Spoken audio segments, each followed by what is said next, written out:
back to Season 8, Episode 8, The Parable of the Leaven. But before we get kicked off, let me just bring your attention to another novel that I've written that actually sold quite a few copies, called Lady in Red. This is a murder mystery novel, and my famous detective, Vincent James Gideon.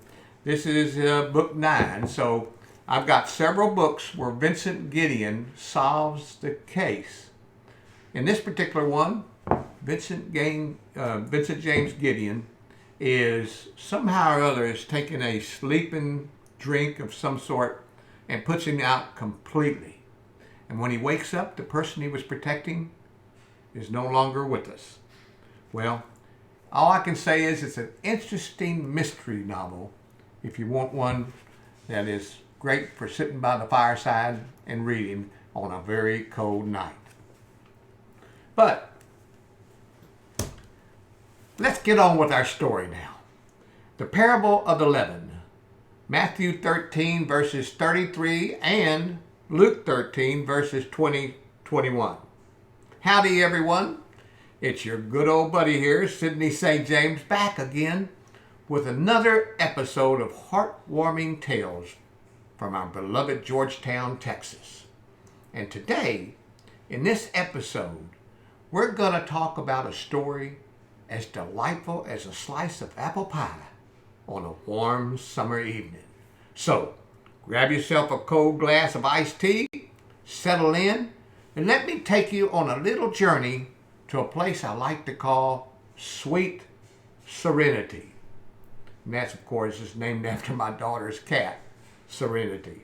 So, now, Sweet Serenity ain't your ordinary bakery. It's a little slice of heaven right here in downtown on the square in Georgetown, where the smell of fresh bread could charm the socks right off your feet.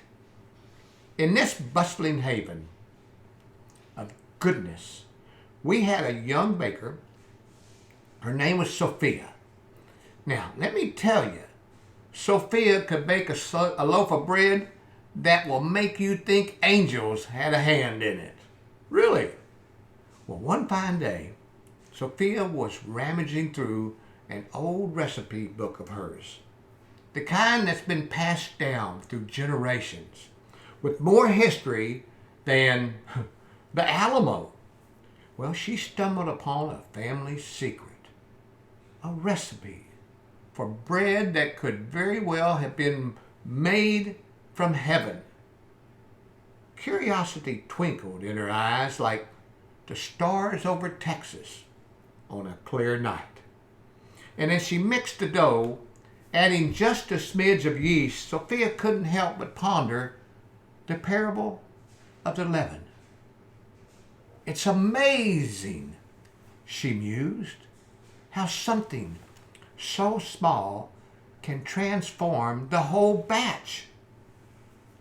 She watched that dough rise like the full moon on a Texas prairie, filling the bakery with a scent that could turn grumpy old Mr. Johnson from next door into a ray of sunshine.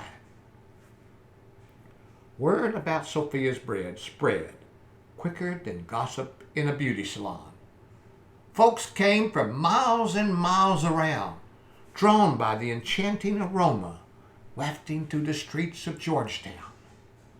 Each loaf of bread that left Sweet Serenity carried a piece of Sophia's heart and her soul. And the joy it brought was contagious. Sophia became more than a baker. She was a magician, turning flour and water into golden globes of happiness. Her bakery became a gathering place where dreams were baked and friendships were formed.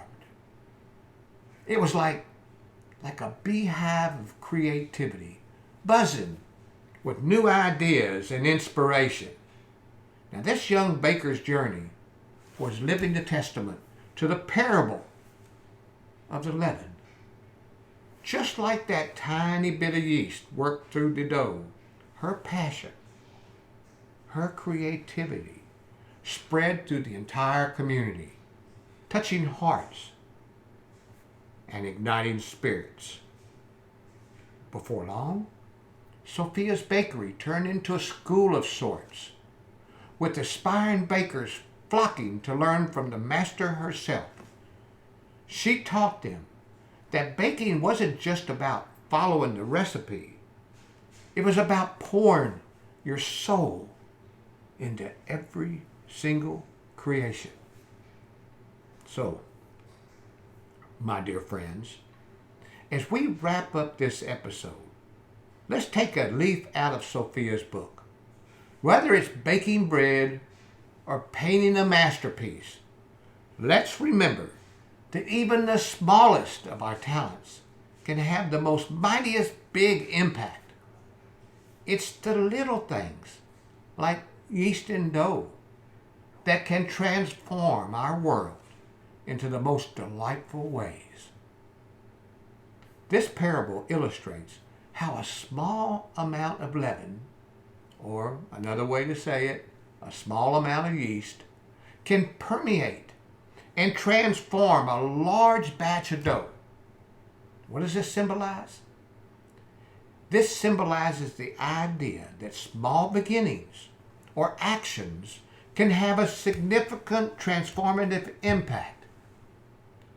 In a spiritual context, it reflects the concept that the kingdom of God, though it may start small, like the leaven, grows and influences vastly, far, far beyond its humble beginnings.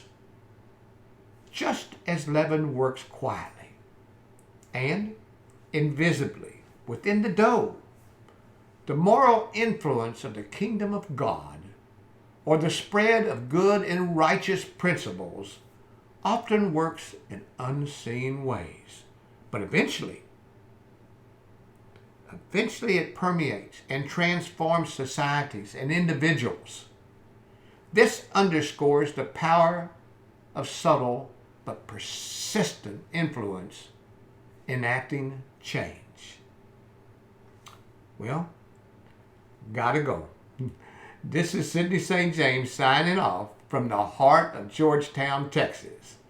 Keep on baking, keep on creating, and keep on spreading joy just like our dear Sophia did. Now, tune in next week for more tales that'll tickle your funny bone and warm your heart. Okay? Until then, see you later, alligator, and after a while, crocodile.